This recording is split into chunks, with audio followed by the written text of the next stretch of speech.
Dini Asmiatul Amana, pengurus Purna Paskibraka Provinsi Jawa Barat. Buat kamu anak Paskibra dimanapun berada, ayo tonton channel YouTube-nya Kompas Ayu TV. Nah, jangan lupa juga untuk di like, subscribe, and share jika videonya bermanfaat. Kompas Ayu TV, TV-nya para pembaris. Wassalamualaikum warahmatullahi wabarakatuh. Hai para pembaris, kembali lagi bersama kami di Kompas Ayu TV, TV-nya para pembaris. Dan sekarang waktunya Barbar Hits, berita seputar baris berbaris terhits.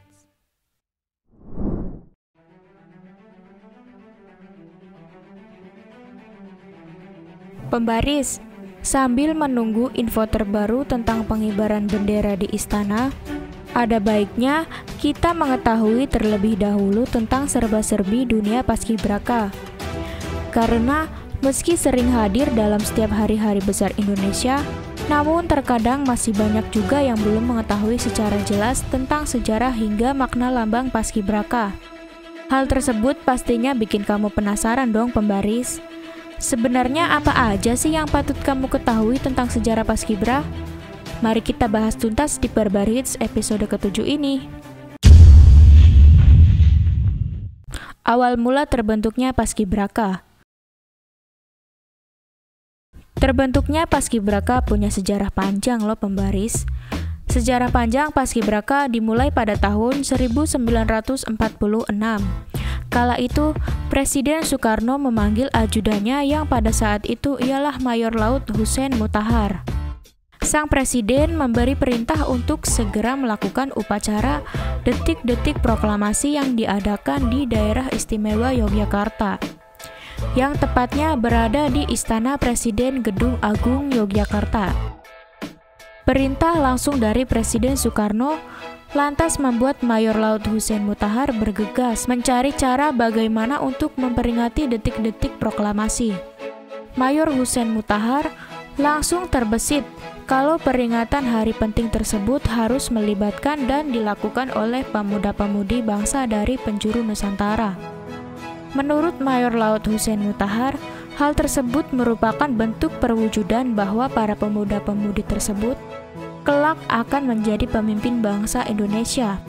Sayangnya, keterbatasan di era tersebut membuat gagasan Mayor Laut Husein Mutahar tidak terpenuhi.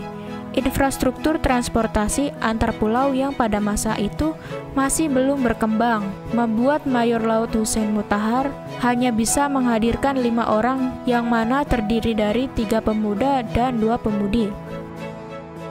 5 pemuda dan pemudi tersebut menjadi wujud perlambangan dari Pancasila.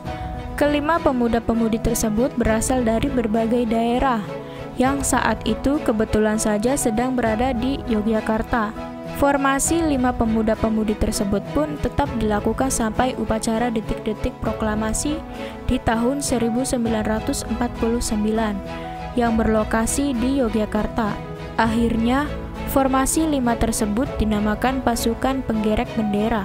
Pada tahun 1950, terjadi perpindahan kembali ibu kota Republik Indonesia dari Yogyakarta ke Jakarta.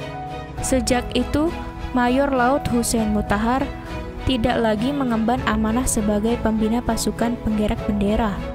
Pengibaran bendera pusaka pada setiap 17 Agustus di Istana Merdeka diambil alih oleh Rumah Tangga Kepresidenan hingga Agustus 1966.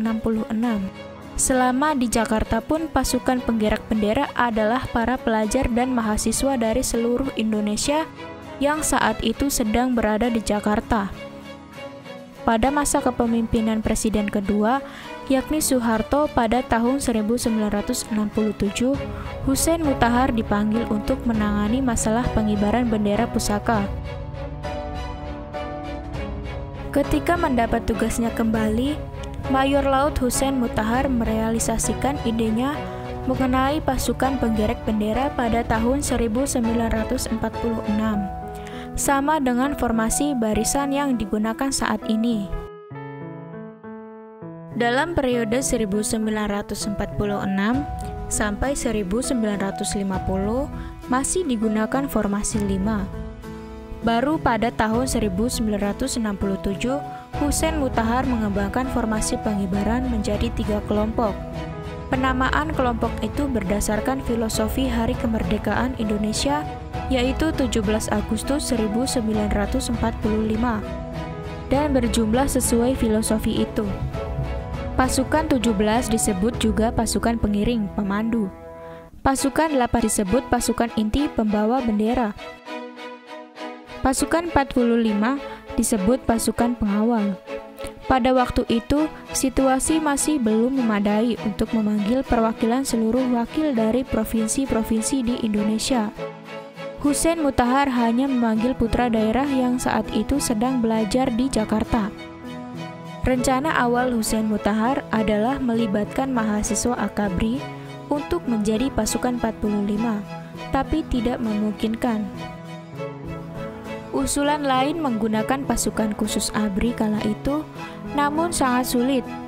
Akhirnya, pasukan 45 diambil alih oleh pasukan pengawal presiden. Paswalpres, sekarang Paspampres, mengingat tugas mereka memang berada di lingkungan istana. Baru pada tanggal 17 Agustus 1968, pasukan penggerek bendera berasal dari putra-putri utusan provinsi. Namun, karena masih kurangnya utusan dari provinsi lain, maka Paswalpres yang mengisi kekosongannya.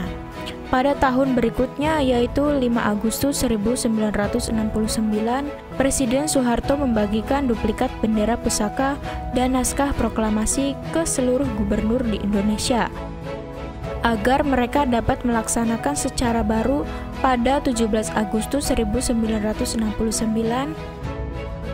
Barulah pada tahun itu, yakni 1969, anggota pasukan penggerek bendera berasal dari siswa SLTA seluruh Indonesia.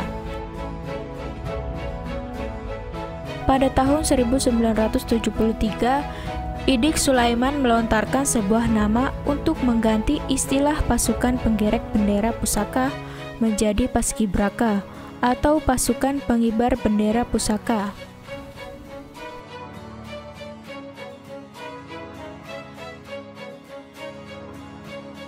Demikianlah pembaris sejarah singkat Paskibraka dari berbagai sumber.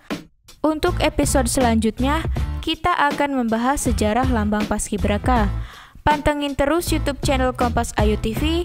Kompas Ayu TV, TV-nya para pembaris. Jangan lupa like, comment, and subscribe. Bye!